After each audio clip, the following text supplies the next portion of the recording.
पिछली वीडियो में हमने प्रकाश के परावर्तन के बारे में बात किया था। आज हम प्रकाश के परावर्तन के टाइप पढ़ेंगे। तो प्रकाश के परावर्तन के जो है 2 टाइप होते हैं। पहला टाइप है नियमित परावर्तन, जिसे हम रेगुलर रिफ्लेक्शन कहते हैं। देखो नियमित, जिसमें कोई नियम हो, पैटर्न हो।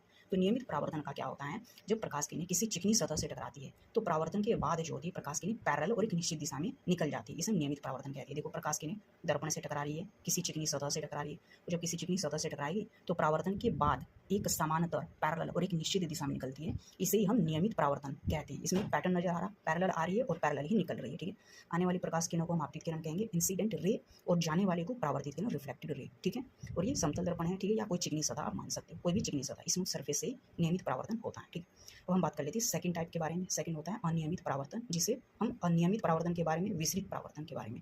तो अनियमित, जिसमें कोई पैटर्न ना हो, नियम ना हो, परावर्तन के बाद इधर उधर जब प्रकाश किरणें फैलती है तो उसे अनियमित कहते हैं। तो ये ज़्यादातर अनियमित परावर्तन जो होता है खुरदरी सतह से, रफ सरफेस से होता है। जैसे रफ सरफेस पर प्रकाश की किरणें पड़ेगी तो कोई प्रकाश किरण परावर्तन के बाद देखो रिफ्लेक्ट होगी, इधर निकल की, कोई इस दिशा में जा रही है, कोई इधर जा रही है और कोई ऊपर की तरफ जा रही है। तो आप देखो रिफ्लेक्शन के बाद कोई पैटर्न नहीं है, इधर उधर फैल जा रही है। तो जब प्रकाश का परावर्तन किसी खुरदरी सतह से होता है तो प्रकाश किरणें परावर्तन के बाद विभिन्न दिशाओं में फैल जाती है। जब अलग अलग दिशाओं में फैलेगी तो इसे हम कहते हैं अनियमित परावर्तन। इसमें कोई पैटर्न नहीं है, अनियमित है, इरेगुलर है और ये खुरदरी सतह से होता है। ठीक है, और याद रखना। ठीक है, यहाँ पर अगर हम बात कर लेते हैं एंगल आई और एंगल आर, अगर हमें निकालना है आपतन कोण कितना है, किस एंगल पर आपतित किरण आई और किस एंगल पर रिफ्लेक्ट हुई है, तो हम सीधे इनके बीच में एक सतह के परपेंडिकुलर एक लंब खींचेंगे और लंब से हम देखेंगे लंब और आपतित किरण के बीच का कोण आपतन कोण, लंब और परावर्तित किरण के बीच का परावर्तन कोण। तो ये हमेशा बराबर होगा, जितना एंगल आई होगा ना उतना आर होगा।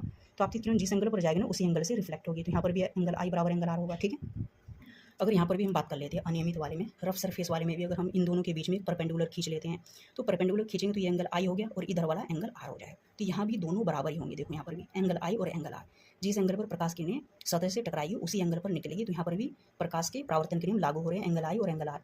कहीं भी अगर परावर्तन हो रहा है तो चाहे सतह कैसी भी हो, प्रकाश के परावर्तन का नियम हमेशा लगेगा, एंगल आई और एंगल आर हमेशा बराबर होगा। ठीक है, तो परावर्तन के नियम जो होते हैं वो सभी तरह के सतहों दर्पणों के लिए वैध है। ठीक है, चाहे कैसा ही सरफेस हो, स्मूथ हो, चिकना हो, खुरदरा हो, कोई भी दर्पण हो, गोलीय हो, समतल हो, सबके लिए वैलिड है।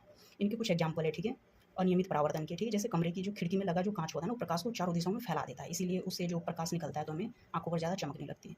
और जैसे अखबार हो गया, अखबार ज़्यादातर रफली बनाए जाते हैं ताकि जो है इस पर प्रकाश पड़ने वाला सभी दिशाओं में फैल जाए, और जब छोटे छोटे सभी अक्षरों पर प्रकाश पड़ेगा उनसे टकरा के वापस आएगा तो छोटे छोटे अक्षर भी हमें आसानी से दिखाई देंगे। और रफ टाइप का जो अखबार होता है ना, उस पर जब रोशनी पड़ती है तो आंखों पर प्रेशर नहीं पड़ेगा, ज़्यादा चमक नहीं आएगी। लेकिन कुछ चिकना पेपर देखोगे उस पर रोशनी पड़ेगी तो ज़्यादा चमक होता है, इसलिए अखबार जो है रफली बनाए जाते हैं। और ये एग्जाम्पल है अनियमित परावर्तन का। उम्मीद करते हैं ये वीडियो आपको काफ़ी पसंद आई होगी। हम फिर मिलेंगे नेक्स्ट वीडियो में, तब तक के लिए bye, thank you so much.